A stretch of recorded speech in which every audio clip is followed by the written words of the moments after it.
Welcome to bird media. నేను మీ పవన్ కృష్ణమూర్తి. మొన్న ఈ జర్నలిస్ట్ గురించి మాట్లాడుకున్నాం ఒకసారి. అండ్ చాలామంది మరి ఇలా మాట్లాడితే ఈ భాష ఎంకరేజ్ చేద్దామంటే డెఫినెట్గా ఇది ఎంకరేజ్ చేసేటువంటి భాష కాదు అని చాలామంది చెప్పారు. అభినందనలు దానికి. అయితే తర్వాత ఇంకొక ప్రెస్ మీట్ పెట్టి ఈ జరుగుతున్నటువంటి పరిణామాలు ఏదైతే మీడియాలో కావచ్చు, లేదంటే కర్నూలు కేసుకు సంబంధించి కావచ్చు, ఇవన్నీ కూడా మాట్లాడుతూ సోదరుడు journalist gold medalist KV Reddy garu ఒక ప్రెస్ మీట్ పెట్టారు. అది కూడా ఏంటి, తెలంగాణలో మీడియా రంగంపై రౌండ్ టేబుల్ సమావేశం సోమాజిగూడ ప్రెస్ క్లబ్లో జరిగింది. మన 28 మార్చి శనివారం రోజు జరిగింది. ఆ వీడియోలు తర్వాత బయటకు వస్తే దాంట్లో ఒక సంఘటన బయటపడింది. అంటే how he want to target NDA government in Andhra Pradesh, కూటమి ప్రభుత్వాన్ని ఎలా టార్గెట్ చేయాలి, ఎవరికి మద్దతుగా మాట్లాడాలి అంటూ తన ఆలోచన సరళి ఏంటి అనేది బయటపెట్టాడు. ఒకసారి ఈ వీడియో చూడండి. ఈ పచ్చపాటికి ఒక ఎకో సిస్టమ్ ఉంటుంది, దాన్ని కొట్టాలని నేను అటువైపు పోయినా. ఎందుకంటే వాళ్ళకు పార్టీ ఉంటుంది, పార్టీకి అనుసంధానంగా ఒక కార్పొరేట్ సిస్టమ్ ఉంటుంది, దాన్ని లేపడానికి ఒక ఎల్లో మీడియా సెటప్ ఉంటుంది, వీటన్నిటిని కాపాడడానికి ఇంకొక దిక్కుమాలిన డిజిటల్ మీడియా ఇంకొకటి ఉంటుంది. ఒకదాని తర్వాత వాళ్ళు ఎంత దుర్మార్గంగానైనా ఎంత దారుణంగానైనా మహిళలను కించపరుస్తారు, ఇంట్లో ఆడలను లాక్కొచ్చి అబ్యూజ్ చేస్తారు, ఎంత దూరంగానైనా పోతారు వాళ్ళ రాజకీయం కోసం. ఇంకొకటి, చంద్రబాబు అనేటోడు అధికారంలో ఉన్నప్పుడు మాత్రం రాష్ట్రం తెల్లకాగితం లెక్క ఉంటుంది అన్నట్టు వార్తలు వస్తాయి. ఆయన కాకుండా ఇంకా ఏ ముఖ్యమంత్రి ఉన్నా, ఇది ఇప్పుడు కాదు, గత 40 ఏళ్ళుగా తెలుగు రాష్ట్రాలు చూస్తున్నా, రాజకీయాలు చూస్తున్నా, ప్రతి ఒక్కరికి తెలుసు. దాన్ని క్రాక్ చేయాలని నేను అక్కడ చూస్ చేసుకున్నాను. చెప్పాను కదా, ఛాలెంజెస్ అంటే ఇష్టం కాబట్టి అక్కడికి వెళ్ళాను.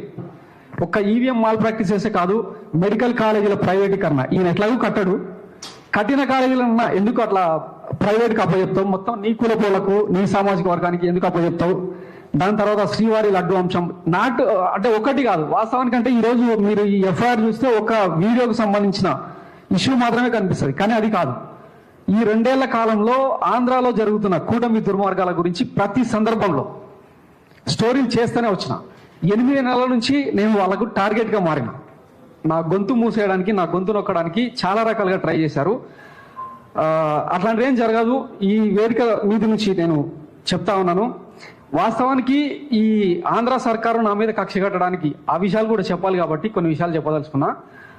2024 జూన్ 4న ఈ కూటమి సర్కార్ ఎప్పుడైతే అధికారంలోకి వచ్చిందో ఆ రోజు నుంచే నేను ఆ కూటమి సర్కార్ మీద నెగిటివ్ కథనాలు వేయడం స్టార్ట్ చేసిన. ఎందుకంటే ఇది ఒక దుర్మార్గమైన కూటమి. చూసారుగా, ఇప్పుడు స్టెప్ బై స్టెప్ మనం దీని గురించి సంబంధించి మనం మాట్లాడుకుందాం. ఈ పచ్చపాటికి ఒక ఎకో సిస్టమ్ ఉంటుంది, దాన్ని కొట్టాలని నేను అటువైపు పోయినా. ఎందుకంటే వాళ్ళకు పార్టీ ఉంటుంది, పార్టీకి అనుసంధానంగా ఒక కార్పొరేట్ సిస్టమ్ ఉంటుంది, దాన్ని లేపడానికి ఒక ఎల్లో మీడియా సెటప్ ఉంటుంది, వీటన్నిటిని కాపాడడానికి ఇంకొక దిక్కుమాల డిజిటల్ మీడియా ఇంకొకటి ఉంటుంది. ఫైన్, పచ్చ పార్టీకి అంటే తెలుగుదేశం పార్టీ అని అంటున్నాడు. ఫైన్, తెలుగుదేశం పార్టీ మీద ఆయనకున్నటువంటి అభిప్రాయాన్ని గౌరవించవచ్చు, తప్పులేదు. ఎందుకంటే ప్రతి ఒక్కరికి ఒక్కొక్క అభిప్రాయం అనేది ఉంటుంది. అయితే అందులో మంచి చెడు అనేవి కూడా ఉంటాయి, మంచి చెడు అనేవి కూడా ఉంటాయి. అంటే గోల్డ్ మెడలిస్ట్, జర్నలిజంలో గోల్డ్ మెడలిస్ట్ అంటే ఎటువంటి భావజాలం ఉండాలి? ఇది మేబీ ఆయన వ్యక్తిగత భావజాలం, బట్ యాజ్ అ జర్నలిస్ట్ కింద ఉండాల్సినటువంటి భావజాలం ఏంటి? తప్పు జరిగిన చోట తప్పు అని చెప్పాలి, ఒప్పు జరిగిన చోట ఒప్పు అని చెప్పాలి. అంతేగాని పర్టికులర్గా నేను ఒక్కదానికే స్టిక్ అయి ఉంటాను అంటే, ఇప్పుడు కూటమి ప్రభుత్వంలో తప్పులు జరగడం లేదా? జరుగుతున్నాయి, ఇప్పుడే కాదు, స్టార్టింగ్ నుంచి జరుగుతున్నాయి, ఎప్పటి నుంచో చెప్తున్నాం మనం. ఒక పక్కన అమరావతికి చట్టబద్ధత వచ్చింది, కంగ్రాచులేషన్స్. కరేడు భూముల విషయం ఏంటి? ఇండోసోల్ కంపెనీ పరిస్థితి ఏంటి? షిరిడి సాయి ఎలక్ట్రికల్స్ పరిస్థితి ఏంటి? అలాగే అమరావతి పనుల్లో కాంట్రాక్టర్లు పని చేస్తున్నారా లేదా? ఇవన్నీ ఒక రకంగా ప్రభుత్వాన్ని ఇరుకున పెట్టేటువంటివి, ప్రభుత్వం దగ్గర నుంచి సమాధానం ప్రజలకి తెలిసేలా చేసేటువంటివి. ఎందుకంటే ఎవరూ ప్రశ్నించకపోతే వాళ్ళు కూడా చెప్పరు కదా సరిగ్గా. వాళ్ళు ఏదో చెప్పేశారని మనం కూడా రిపోర్ట్ చేసుకుంటూ వెళ్ళిపోతే తప్పు అవుతుంది. సో ఈ రకమైనటువంటి ఒక భావజాలం ఉండాలి యాజ్ అ జర్నలిస్ట్, అందులోనూ గోల్డ్ మెడల్ పొందినటువంటి జర్నలిస్ట్కి. బట్ తను మాట్లాడేటువంటి మాట పచ్చ పార్టీ, తెలుగుదేశం పార్టీకి ఒక ఇది ఉంది, వాళ్ళకంటూ ఒక కార్పొరేట్ వ్యవస్థ ఉంది, వాళ్ళకంటూ ఒక మీడియా ఉంది, వాళ్ళకంటూ డిజిటల్ మీడియా కూడా చచ్చింది అంటూ మాట్లాడుతున్నాడు. ఉంది అని మాట్లాడితే హుందాగా ఉంటుంది, బట్ మాట్లాడినటువంటి మాటల్లో అది వ్యంగ్యం కూడా కాదు, ఒక వ్యగ్రత, ఒక కంప్లీట్ వ్యతిరేకత. ఆ వ్యతిరేకత వల్ల ఎవరికి లాభం ఎవరికి నష్టం అది కూడా చెప్పగలిగి ఉండాలి. And coming to next point. ఒకదాని తర్వాత వాళ్ళు ఎంత దుర్మార్గంగానైనా ఎంత దారుణంగానైనా మహిళలను కించపరుస్తారు, ఇంట్లో ఆడలను లాక్కొచ్చి అభివృద్ధి చేస్తారు, ఎంత దూరంగానైనా పోతారు వాళ్ళ రాజకీయం కోసం. ఇంకొకటి చంద్రబాబు అనేటువంటి అధికారం వాళ్ళు ఎంత దూరమైనా పోతారు, దుర్మార్గంగా కాదు అది దుర్మార్గంగా. సవరణ సరే, మహిళల్ని కించపరచడానిక ఎవరు వెళ్ళారు? తెలుగుదేశం పార్టీ మహిళల్ని కించపరిచింది, ఆర్ఎల్స్ కూటమి ప్రభుత్వం మహిళల్ని కించపరిచింది అనేటువంటి దానికి ఎక్కడున్నాయి? ఒక కార్యకర్త మాట్లాడాడు, ఎగ్జాంపుల్ కిరణ్ భారతిరెడ్డి గారిని ఒక తప్పుడు మాట మాట్లాడాడు అంటే తీసుకెళ్ళి తాట తీసి వదిలిపెట్టారు, ఏం వదిలేయట్లేదే. సో ఇక్కడ నెరేటివ్ ఎలా ఉంది అంటే మొత్తం అంతా బురద పూసేయాలి అనేటువంటి ఒక కార్యక్రమం, అంతే, అదేం లేదు. అక్కడ తప్పు జరిగింది అంటే తప్పు జరిగిందని చెప్పడంలో ఇబ్బంది లేదు, కానీ ఆపాదించేసి ఇది మాత్రమే ఎజెండా అంటే దాన్ని జర్నలిజం అనాలా? పాయింట్. ఆఫ్టర్ దట్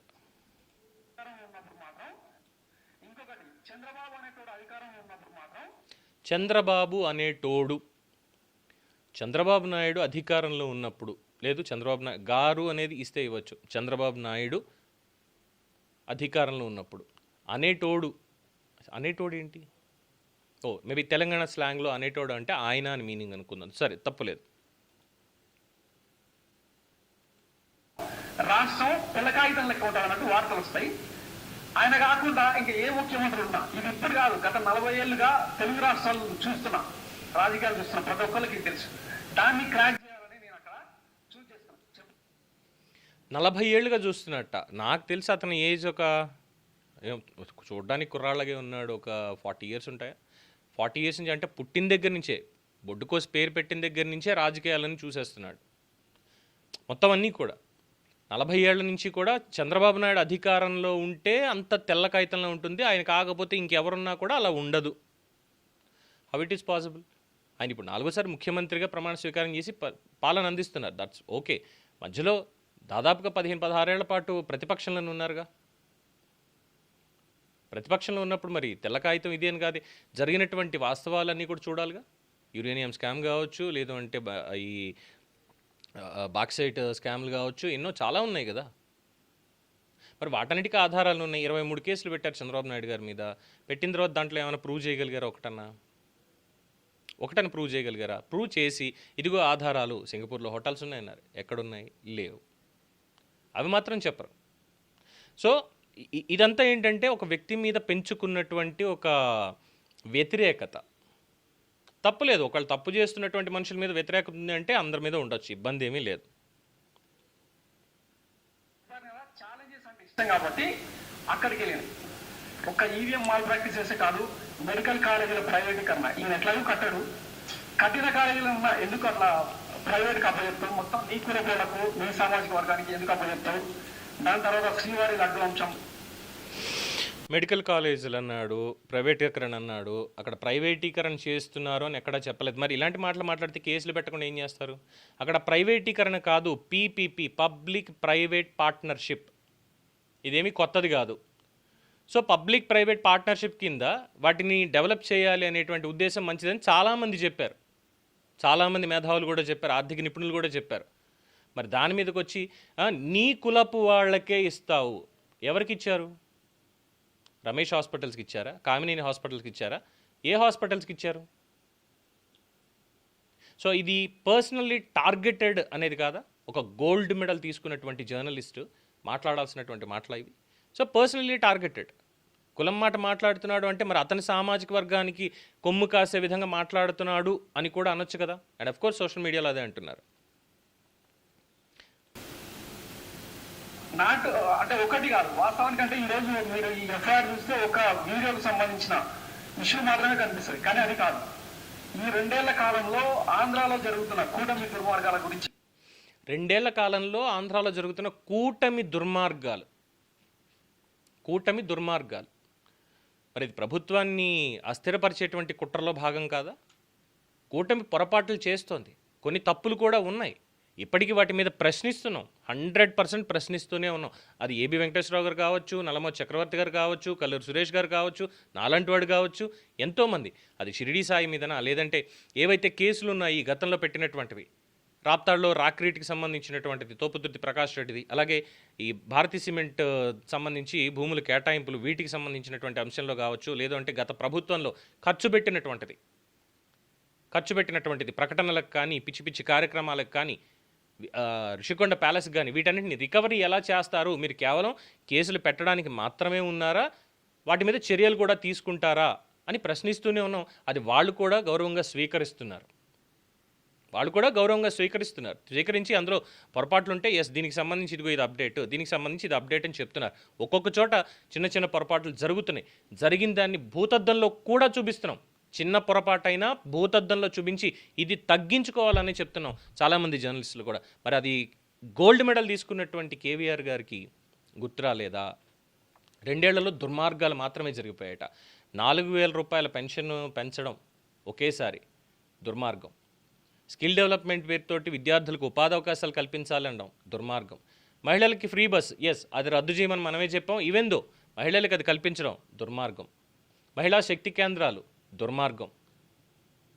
టిడ్కో ఇళ్ళు 2,50,56 ఇళ్ళు టిడ్కో ఇళ్ళు గృహప్రవేశాలు మొన్న అయ్యాయి, దుర్మార్గం. గూగుల్ ఏఐ హబ్ వచ్చింది, దుర్మార్గం. టెక్ కంపెనీస్ అన్నీ వస్తున్నాయి విశాఖకి, దుర్మార్గం. నక్కపల్లి స్టీల్ ప్లాంట్ దుర్మార్గం. కడపలో స్టీల్ ప్లాంట్ దుర్మార్గం. అమరావతిలో నిర్మాణాలు దుర్మార్గం. బ్యాంకుల కన్సార్షియం దుర్మార్గం. ఇవన్నీ దుర్మార్గాలే.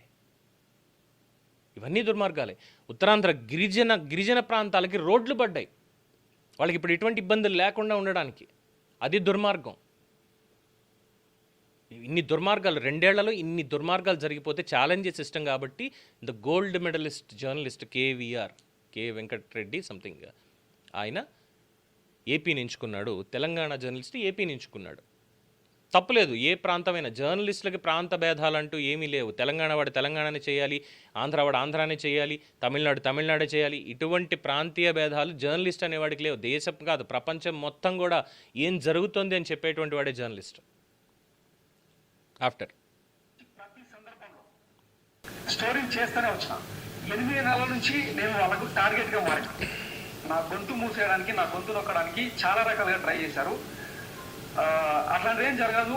ఈ వేదిక మీద నుంచి నేను చెప్తా ఉన్నాను. వాస్తవానికి ఈ ఆంధ్ర సర్కారు నా మీద కక్ష కట్టడానికి ఆ విషయాలు కూడా చెప్పాలి కాబట్టి కొన్ని విషయాలు చెప్పదలుచుకున్నా. 2024 జూన్ 4న ఈ కూటమి సర్కారు ఎప్పుడైతే అధికారంలోకి వచ్చిందో ఆ రోజు నుంచి నేను ఆ కూటమి సర్కారు మీద నెగిటివ్ కథనాలు వేయడం స్టార్ట్ చేసిన. ఎందుకంటే ఇది ఒక దుర్మార్గమైన కూటమి. 2024 జూన్ 4వ తేదీ నుంచే నెగిటివ్ కథనాలు చేయడం ప్రారంభించా. ఎందుకంటే ఇదొక దుర్మార్గమైన కూటమి. స్ట్రైట్ అవే ఈ కూటమి దుర్మార్గమైంది అని చెప్పని ప్రజలు ఇచ్చినటువంటి తీర్పును అపహాస్యం చేస్తూ ఎందుకంటే ఆ రోజు 151 వచ్చినప్పుడు ఈవీఎంల మీద ఎవరు మాట్లాడలా, కానీ 164 వచ్చినప్పుడు మాత్రం ఈవీఎంలు ట్యాంపర్ అయిపోయాయని అందరూ మాట్లాడుతుంటే ఈ గోల్డ్ మెడల్ జర్నలిస్ట్ కూడా మాట్లాడుతున్నాడు, ఈవీఎంలు ట్యాంపర్ చేసి ఈ కూటమి వచ్చింది, ఇది ఒక దుర్మార్గమైనటువంటి కూటమి అని చెప్పని. ఏం చెప్పాలి? సో టార్గెటెడ్ ప్రభుత్వాన్ని అస్థిరపరచడానికి, కావాలని ప్రజలకి తప్పుడు సమాచారాన్ని అందించడానికి, వాస్తవాలను వదిలేసి వ్యంగ్యంగా మాట్లాడచ్చు, విమర్శ చేయొచ్చు, సద్విమర్శ చేయొచ్చు, ఏదైనా పర్వాలేదు, తప్పు లేదు. కానీ కావాలని టార్గెటెడ్గా జరుగుతున్నటువంటి మంచిని కూడా పక్కన పెట్టేసి ఇది దుర్మార్గమైనటువంటి కూటమి అని ఫిక్స్ అయిపోయి అస్థిరపరిచేటువంటి కుట్ర, ప్రజల్ని మభ్యపెట్టేటువంటి కుట్ర చేస్తున్నప్పుడు పోలీసులు కేసు కాకేం పెడతారు? ఇది గొంతుని అణిచేసేటువంటి కార్యక్రమం ఏం కాదు. అలా అనుకుంటే ఇది చెప్పొచ్చు చెప్పకూడదో తెలీదు. యాజ్ అ జర్నలిస్ట్ నా గోల్డ్ మెడల్ లేదు, నేనేం జర్నలిజం కోర్స్ నేను చదవలేదు, వారికంటే తక్కువ ఎక్స్పీరియన్సే నాకు ఉండొచ్చు, అంటే అర్హత, విద్యార్హత చూసుకుంటే ఉండొచ్చు. నాకే ఇక చాలామంది జర్నలిస్టులు ఉన్నారు అలాంటి వాళ్ళు. నాకంటే ఉద్దండులైనటువంటి వాళ్ళు ఎంతోమంది ఉన్నారు. వాళ్ళందరి నుంచి కూడా మంచి నేర్చుకుంటూనే ఉంటాం. లేదు ఇక్కడ తప్పు ఉందంటే పక్కన పెడేస్తాం. నా మీద కేసులు పెట్టారుగా, తిరుమలలో దర్శనాలు ఎవరిస్తున్నారు, ఎందుకు చేస్తున్నారు, ఇది ఇలాంటి తప్పులు ఎందుకు జరుగుతున్నాయి అన్నందుకు దాని మీద కేసు పెట్టారు. ఇలాంటివి చెప్పుకోవాలంటే చాలా ఉన్నాయి. కేసుల దాకా వెళ్లకుండా కేవలం కాల్స్ దగ్గరే ఆగిపోయినటువంటివి, 41A నోటీసులు కూడా రాకుండా అక్కడే క్లియర్ అయిపోయినటువంటివి ఇంకా కోకొల్లలు ఉన్నాయి ప్రభుత్వాన్ని ప్రశ్నించినందుకు. వెరాజ్ ఇంకొక పక్కన ప్రభుత్వం చేస్తున్నటువంటి మంచి పనుల్ని, ఏ నేత మంచిగా తీసుకెళ్తున్నాడు, ఏ కార్యక్రమం చేస్తున్నాడు అని వాళ్ళని ఎంకరేజ్ చేసిన దానికి అభినందనలు కూడా వచ్చాయి. So we are just neutral. తప్పు ఎక్కడుంటే తప్పుని విమర్శిస్తాం, అందులో ఎటువంటి మొహమాటం లేదు. కానీ ఇక్కడ వచ్చేసరికి అసలు ఈ కూటమి మొత్తం అంతా కూడా ఇది దుర్మార్గమైనటువంటి కూటమి. అంటే జగన్మోహన్ రెడ్డి గారు ఉంటే దుర్మార్గం కాదు, ఈ కూటమి ఉంటే మాత్రమే దుర్మార్గం. So it's personal avenge, personal grudge అనేది చాలా క్లియర్గా కనిపిస్తోంది. అలాంటప్పుడు దీన్ని జర్నలిజం అంటారా? ఇది చాలామంది అడుగుతున్నటువంటిది. దీని మీద ఎవరో వ్యక్తిగతమైనటువంటి ఒపీనియన్స్ ఇంకోటి చెప్పక్కర్లేదు. కానీ చాలామంది ఈ మాటలు విన్న తర్వాత, ముఖ్యంగా అది దుర్మార్గమైన కూటమి అని చెప్పి మాట్లాడుతూ చేస్తున్నటువంటి వ్యాఖ్యలకి డెఫినెట్గా దీన్ని జర్నలిజం అంటారా అన్నటువంటి ప్రశ్న వస్తుంది. దానికి సమాధానం మీ అభిప్రాయం రూపంలో తెలియచేయండి. చూస్తూనే ఉండండి ది బర్డ్ మీడియా.